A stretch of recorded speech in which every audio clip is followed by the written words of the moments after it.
हरे केहू कहत रहे हमसे कि तहार वाली आजकल दिक्कत नहीं है, तो हमो कह देनी हरे जाए दमर्दे कौनो दिक्कत नहीं खे। आजकल के प्यारे ऐसन बा जवन ढेर दिन टिकत नहीं है। आप सुन रहे हैं सोनू तिवारी को।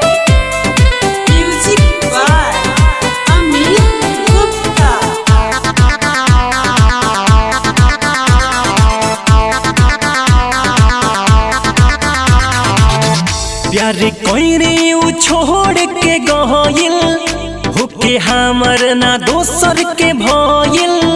दिल के दर्द के खोइनी दबाई बाकी तनिको सा कम ना भइल। बाकी तनिको सा कम ना भइल। प्यारे कोई रे उ छोड़ के गइल होके हमर ना दोसर के भइल। दिल के दर्द के खोइनी दबाई बाकी तनिको सा कम न भइल। अरे जाके उ ससुरा फोन करके पूछेली दिक्कत तोहे नहीं के। आज काल के प्यारे ऐसन जवन टिकत नइखे। आज काल के प्यारे ऐसन ढेर दिन टिकत नइखे।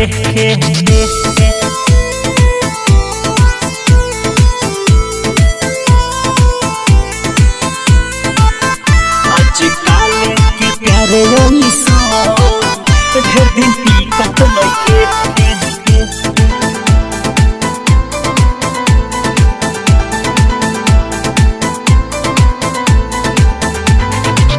कोई भरोसा जानो से ज्यादा तोड़ी गइला दिल हो। तोड़ी गइला दिल हो। छन भरयब रहल न जाता जियल भइल मुश्किल हो।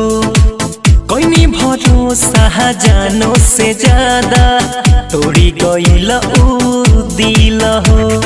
तरसता दिल बहा देखे के ओके तनिको दिखत नहीं के।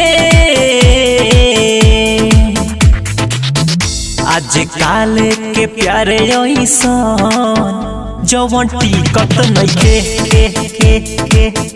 आज काल के प्यारे ऐसन जवन टिकत नइखे।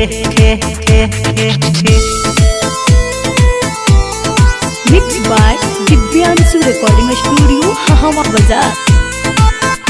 आज काल के प्यारे ऐसन ढेर दिन टिकत नइखे।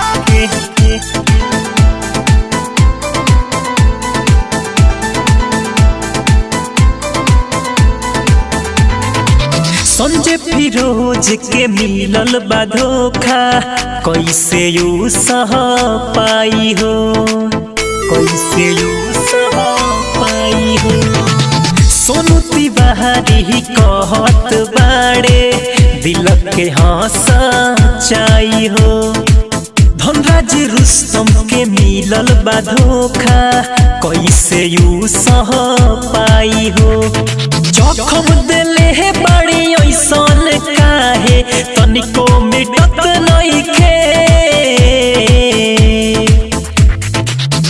आज काल के प्यारे ऐसन जवन टिकत नइखे।